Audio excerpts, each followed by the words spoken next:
Everyone, today we're going to recreate a painting with Ayan from year 6. Hello everyone. And he's going to show us how you can use really simple things just like your fingertips or maybe even a Q-tip to recreate this really nice fun painting. We also have an example of the same thing using crayons or color pencils just in case you don't have paints at home. So we're going to go through the painting version first. So what I suggest to Ayan is that first you might want to fold the paper to see where that line is, just to make it a little easier. Likewise, you could use a ruler, but this just comes out to be very easy. And the line doesn't need to be perfect, because does art need to be perfect, Ayan? No. It just needs to be fun. So he's going to use that. He's folding the paper and he's opening it up. And now either you can just draw directly on the line, or you can use your ruler. Okay, so Ayan has finished drawing his line, and now the next step is to draw the trunk. And now the trunk doesn't need to be perfect. It's your trunk, so it's however you'd like to. So he's going to give it a go.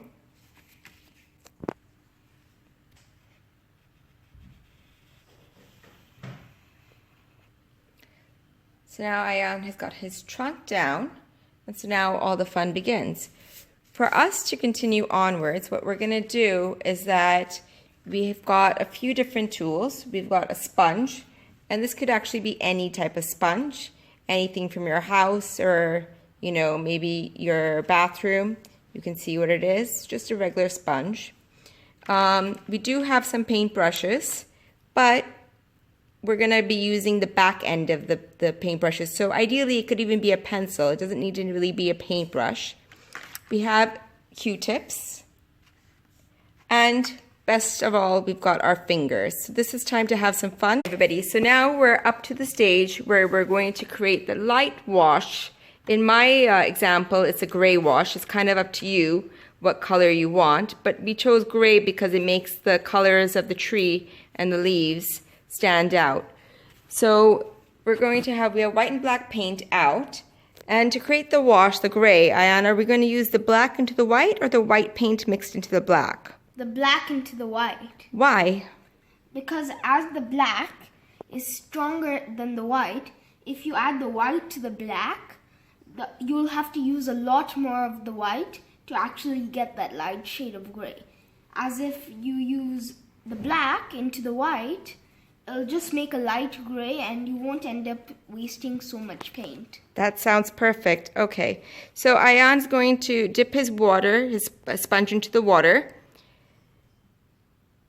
And then you're going to squeeze out the bit of the excess water out. And then you're going to mix your gray.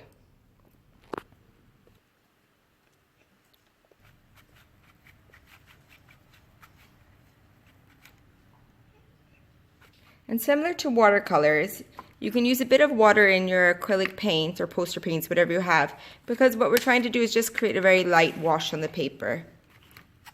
And what's nice about sponges is that it's almost like your hands, where you have a lot of control on if you want to make it spread a little bit easier, smooth it out.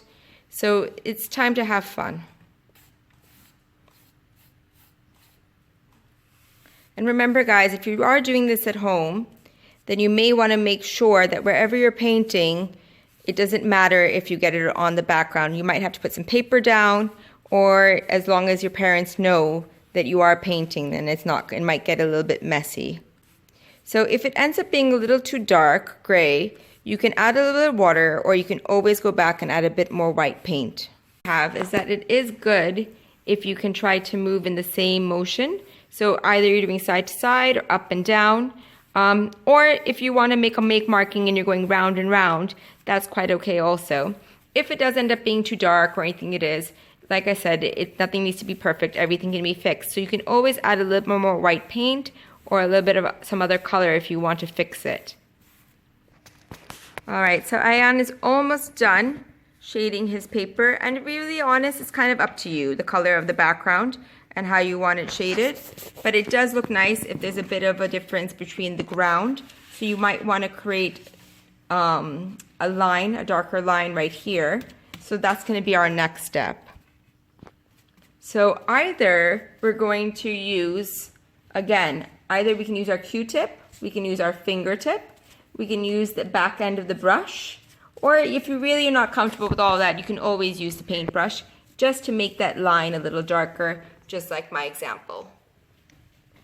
So Ayan has chosen to actually paint with the back of the brush, and what's nice about that is that it gives you kind of not a fixed line, more like a ragged edge, so that way it gives a bit of more of a fun feeling to the paintings because it doesn't look like an exact pencil line.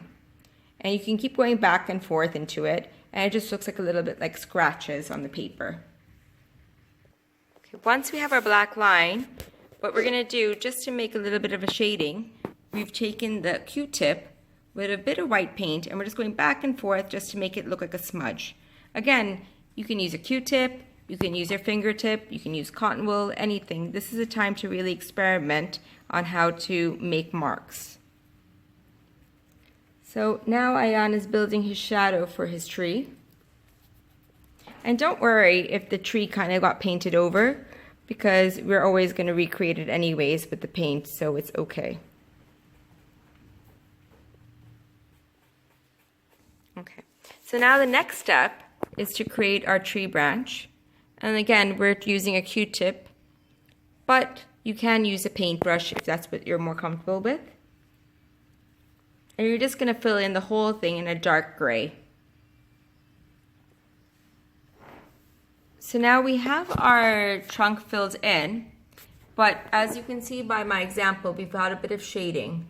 The shading is basically keeping a dark side and then putting a light on it, because that's what makes it look a little bit more 3D and less flat. So Ayan has to decide now how he's going to do that. He can use a Q-tip and do a bit of stipulation where you're just going to do dot, dot, dot. You can use your fingertip, you can use the paintbrush, just like a normal painting. It's completely up to you. So Ayan is busy coloring in his trunk, just creating a little bit of shading. So there's a highlight on the trunk just to make it pop out. And really simply, he's just using the tip of the Q-tip to create that. That looks great. The next step now is to create the fun, colorful tree. So what I always say is when we're looking at a painting, what you really want to do is think of the painting almost like layers. So you're going to try to think of what would be the bottom layer. What is the bottom color? So for example, in ours, we've got yellow as the base or blue. So you might want to put those colors down first. So it's really up to you. I want you guys to explore your own creativity. For our example, we've put out red, pink, brown, blue, and purple. But again, you guys can use whatever colors you'd like. So what we're going to do is literally we're going to just do a bit of pointillism with our fingers. So this is the time to have a bit of fun, and you're just going to fill it in the spaces. But the trick with this is that you really need to fill in the spaces. So go really wild with filling in those spaces. Don't be very picky about it. So you really want to just keep on stamping repeatedly in the same area, just to make sure you fill in the space. This is a bit of a layering process. So you're going to first think of one color which you're going to spread around, and then you'll stick on to the next colors.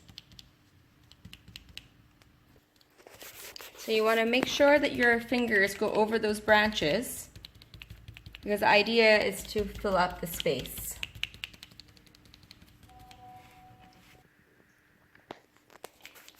So we're slowly filling in that space. And if you are feeling a little picky, remember you can try different types of mark making. Aside from your fingers, you can try using the Q-tips. You can go back to the ends of those paintbrushes. I just wouldn't recommend anything like an actual paintbrush because you do want to get those dots.